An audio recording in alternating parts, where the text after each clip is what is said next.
Hey everyone, this video is going out to RabidApe. He and I both share a similar passion for correcting misinformation.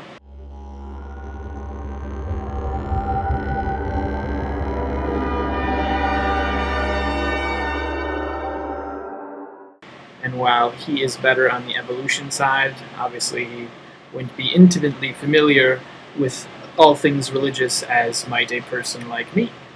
So as a result, he has said some things which I wish to correct, and I'm making this video at his request, so here's what he has to say. How often have you been discussing things with someone of the Christian persuasion, and you might hear something to the effect of, yeah, we have an unchanging moral standard that's always been the same, yada yada, right? Yeah, you know about that stuff.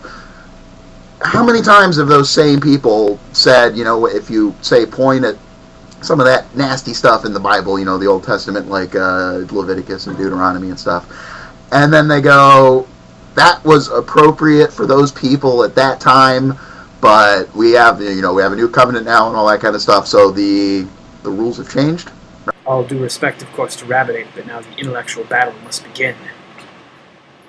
The truth is that the argument you are echoing in this video is oversimplified, and it's more complex than just the way you lay it out. There are, of course, several opinions on this whole thing, and I am not so bold as to choose one specifically that I adhere to, but I will rehash the standard response to this as I know it. Now, there was obviously a change in the style of governance, if that is a word, from the Old to New Testaments, and Jesus also said that not one letter of the law has changed. How all this becomes reconciled is actually that the morals and the laws are the same. It's the punishments that have changed. You know how it goes, the wages of sin is death, and everything is so terrible that you must be stoned for it. But luckily, that all changed with Jesus, and we should be glad of that, because you don't want to be stoned every 5.5 seconds every time you do something wrong because you're human. And God realized that too, which is why we have Jesus dying for our sins.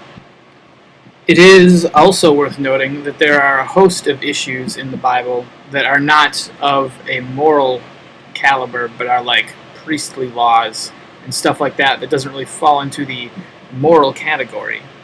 And these are not considered a part of the law.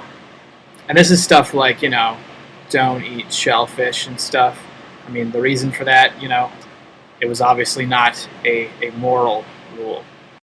So to sum it all up, the laws are the same. You just have to know what the law is, what the law refers to, and you have to know that the New Covenant really deals with how people are punished for their sins and how that is dealt with. So I hope I've cleared this up for any atheists that might think there is some kind of glaring contradiction here, or perhaps even any Christians who are unfamiliar with how the logistics of this work out. So please let me never hear this again.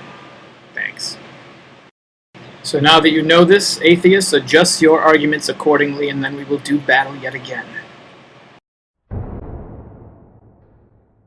There will be more argument demolishing along this line very soon, this I promise you, subscribers.